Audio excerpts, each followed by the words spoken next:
Salut les passionnés de dinosaures. Aujourd'hui, on va détruire l'un des plus grands mythes de la paléontologie et croyez-moi, ça va vous surprendre. Vous connaissez tous cette scène mythique, un T-Rex face à un Vélociraptor. Combat épique, tension maximale. Mais savez-vous que cette confrontation n'a jamais existé et oui, tout ce que Hollywood nous a vendu pendant des années n'est qu'une pure invention. Première révélation choc, le Vélociraptor et le T-Rex n'ont jamais partagé le même territoire. En fait, ils étaient séparés par des milliers de kilomètres et plusieurs millions d'années. Le Vélociraptor vivait en Asie, principalement dans l'actuelle Mongolie, tandis que notre ami T-Rex régnait sur l'Amérique du Nord. Mais alors, quels étaient les véritables rivaux du roi des dinosaures? Les découvertes récentes nous révèlent des adversaires bien plus impressionnants. Parlons d'abord du Nanotyrannus, un proche cousin du T-Rex qui chassait les mêmes proies. Certains paléontologues pensent même qu'il s'agissait en réalité de jeunes T-Rex, ce qui relance tout le débat. Et que dire de l'Anzu-Wiley, surnommé le poulet de l'enfer?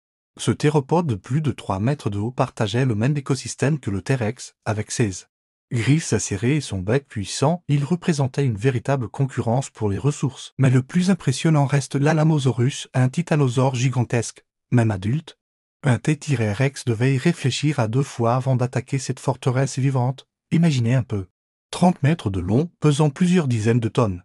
Les fossiles nous racontent une histoire fascinante, le T-Rex n'était pas le seul prédateur apex de son époque. Il devait partager son territoire avec d'autres carnivores redoutables comme le Dakotaraptor, bien plus imposant que le Vélociraptor de nos films préférés. Et parlons des vraies menaces pour le T-Rex, les maladies, les blessures, la compétition pour la nourriture. Les fossiles nous montrent des T-Rex avec des infections osseuses, des fractures mal guéries. La vie au Crétacé supérieur n'était pas un long fleuve tranquille, même pour le roi des dinosaures.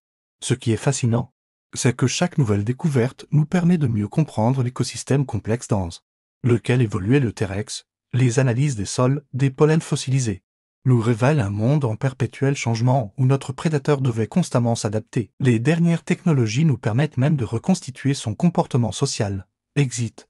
L'image du prédateur solitaire, les T-Rex étaient probablement des animaux plus sociaux qu'on ne le pensait, capables de chasser en groupe et de prendre soin de leurs petits.